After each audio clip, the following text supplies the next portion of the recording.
Hello, everybody. Welcome to Know Your Money. I'm Bronwyn Wayner. And I'm Craig Finch, and we are from Growth Financial Planning. We hope you enjoy our podcast. Hello, everybody. Welcome to Know Your Money. Hello, Craig. Brian, how are you? Yeah, all good, and you? Good, thank you. Look who we have in the studio. I'm very excited today. Today in the studio, we have Natasha Leigh Bray. I have studied for, I think it's a year, basically, under Natasha in the modality that she has created, which is heart healing.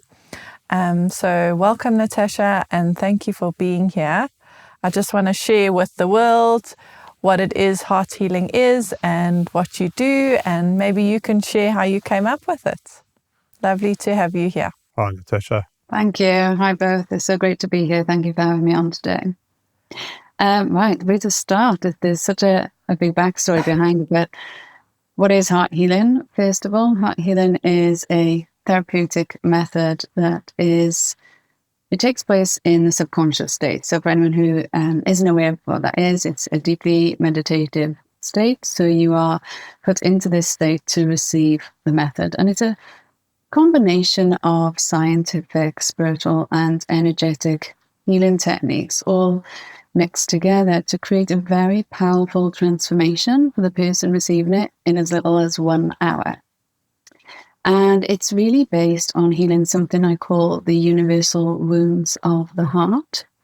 And everybody, no matter what you've experienced in life, whether you believe you have trauma or not, there are universal wounds of the human experience that everybody has. So we've all experienced feeling not good enough, or feeling betrayed or abandoned, or feeling not safe in our life. And they're those universal wounds that heart healing is designed to find the true root of them and heal those wounds to set the person free from the impact that those wounds have been having on them that they might not have even realized were there. Yeah, definitely. I can say from experience that that's exactly what happened with me. I think we don't realize the traumas or the things that are holding us back and affecting our lives in a way. And I think through heart healing, it's things that I didn't even realize were affecting how I felt worthy or enough. Can you maybe just explain what the 5 wounds are and why someone should heal them?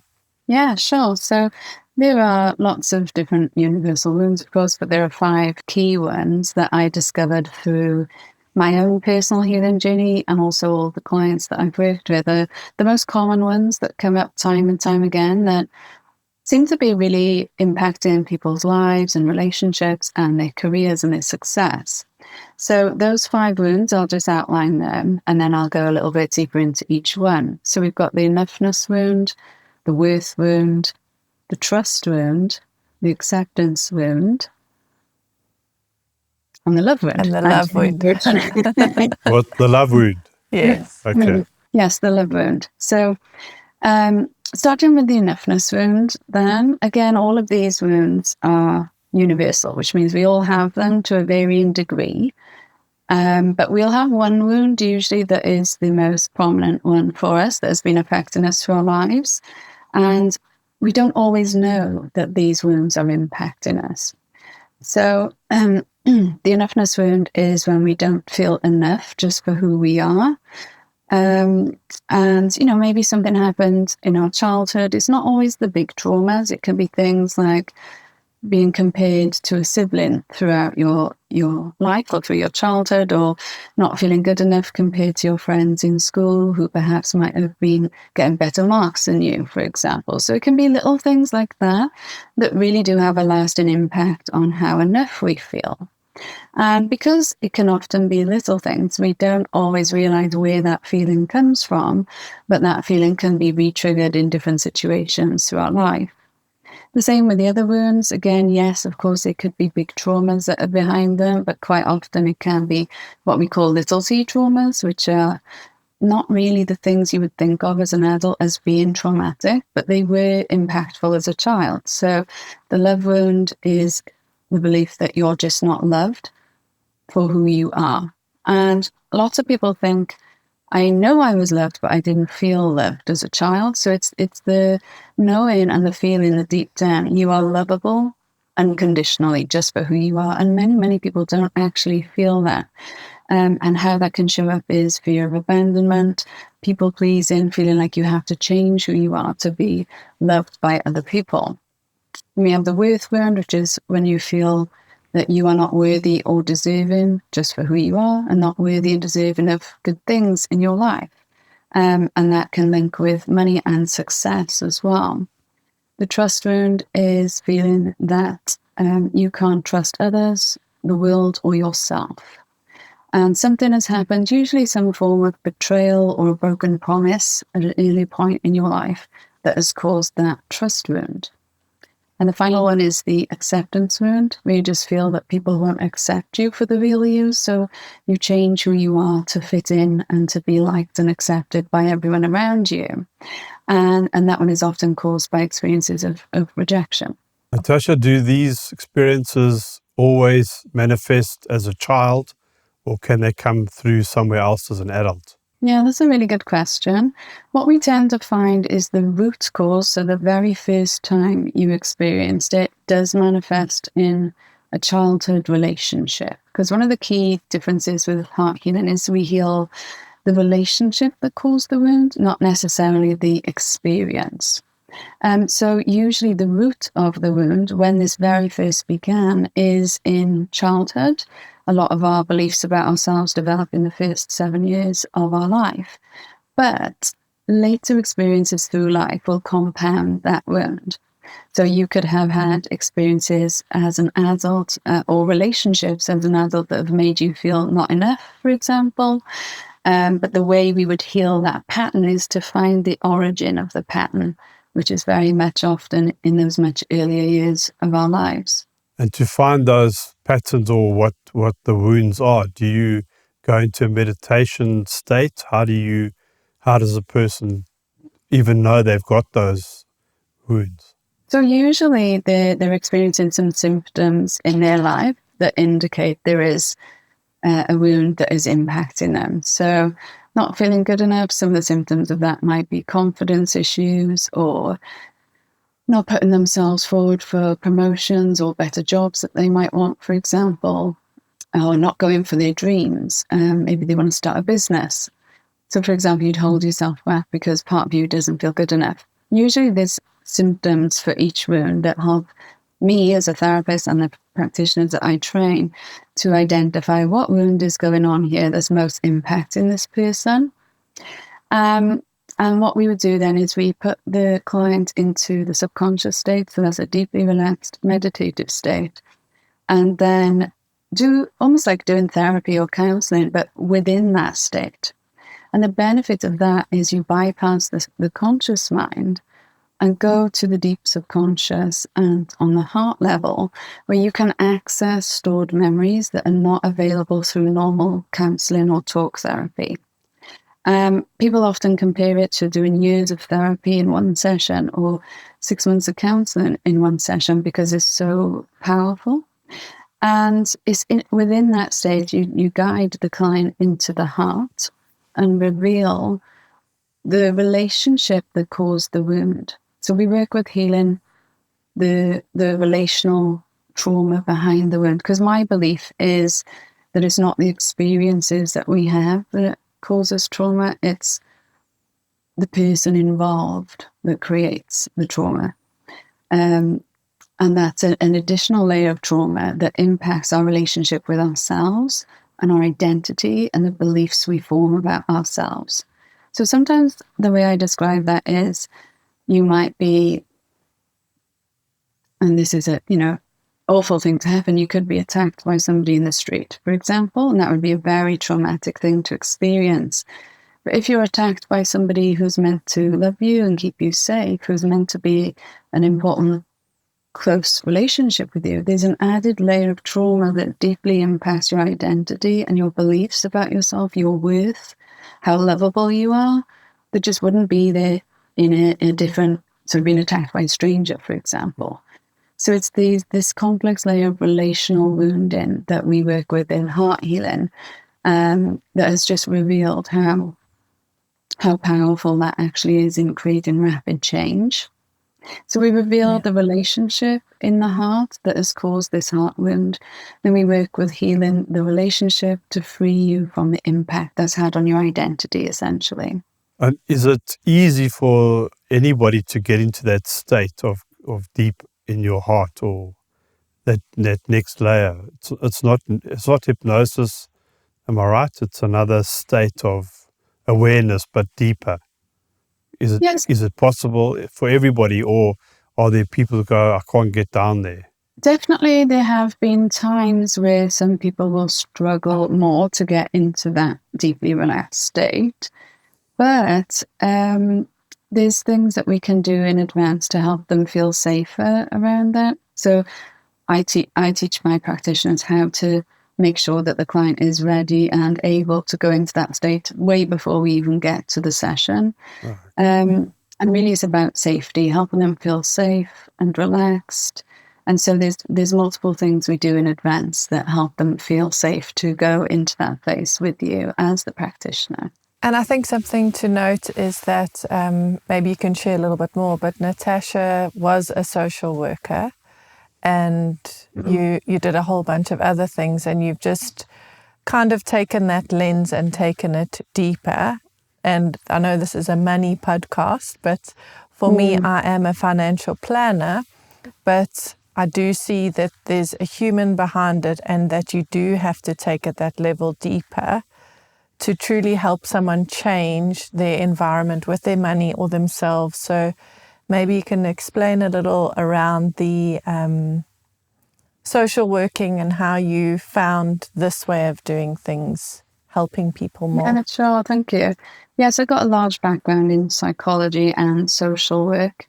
I originally wanted to be a forensic psychologist, ended up going down the psychology route, social worker route, but I specifically worked with very complex cases. So people who have drug and alcohol addictions combined with mental health, severe mental health issues. So these are some of the most traumatized people in our society, often in the homelessness field as well.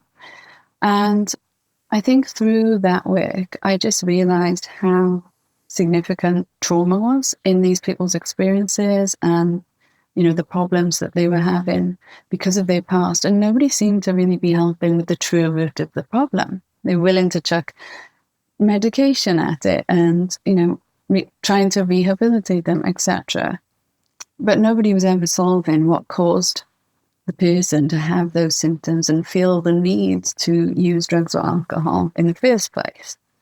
And so I learned a lot about behavior change and the more evidence-based scientific approach to behavior change.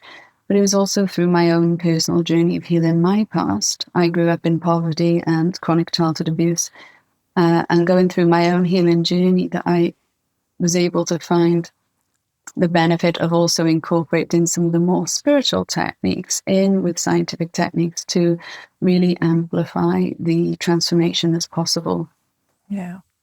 And I also think that I find that with people, so often I've sat with clients and done the conscious work, like, okay, you need to have a budget, or try not spend your money in this area. And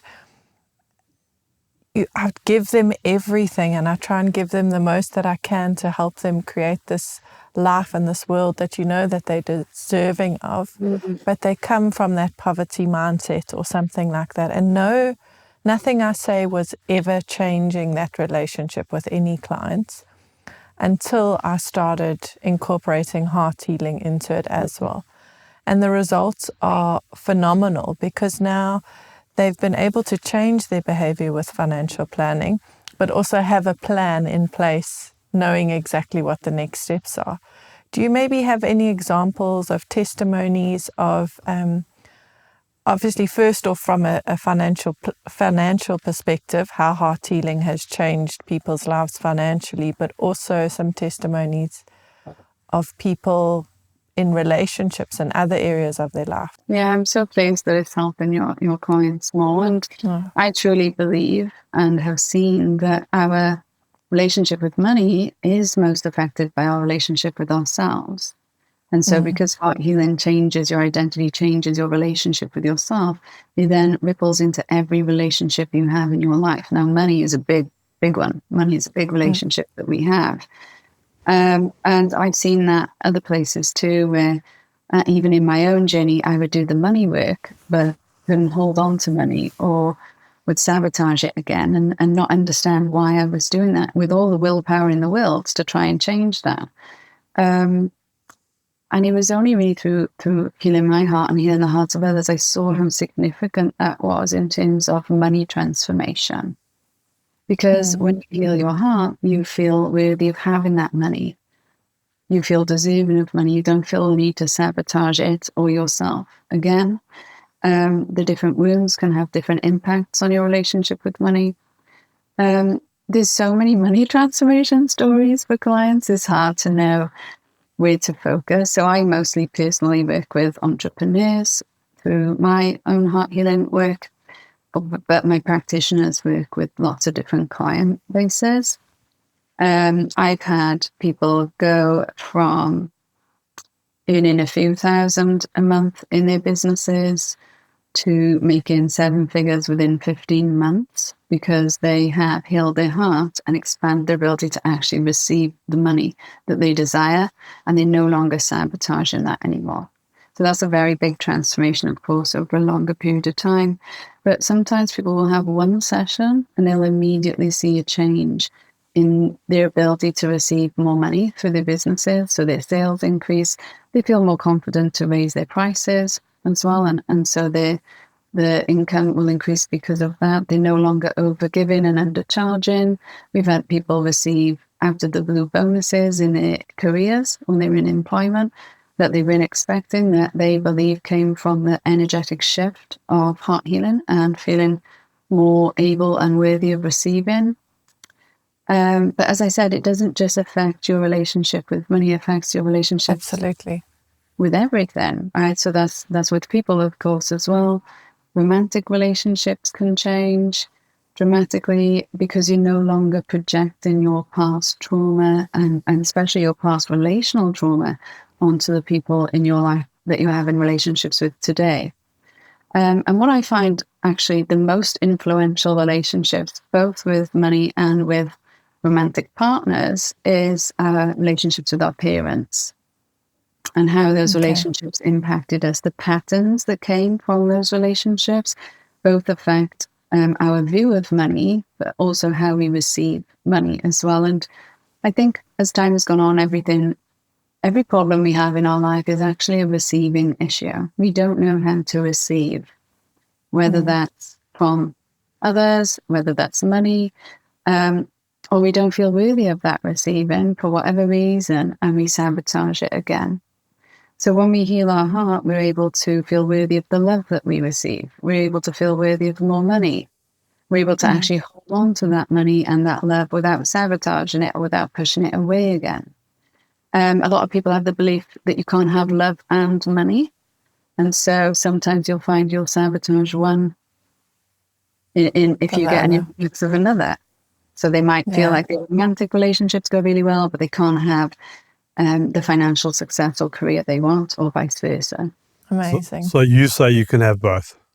Absolutely. That is one of the key goals of this, that you can receive both without sabotaging one or the other. Yeah. 100%. I mean, in the work that we're doing as financial planning at Growth Financial Planning is very holistic. So we look at your wheel of life and all those areas of your life. Like, I don't want to just help you with your money. I want to make sure that you are earning that money, but you're also spending time with your family, looking after your health. And that's our approach in the financial planning that we're doing. I think that's a great episode on explaining what heart healing is.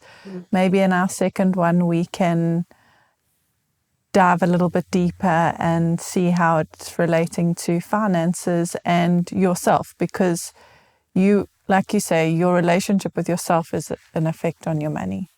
So thank you, Natasha. Natasha, thank you so much. Really enlightening. Thank you. You're welcome. Thank you for having me. Thank you for listening. If you have enjoyed this podcast, would like to subscribe, please visit our website www.growthfp.co.za.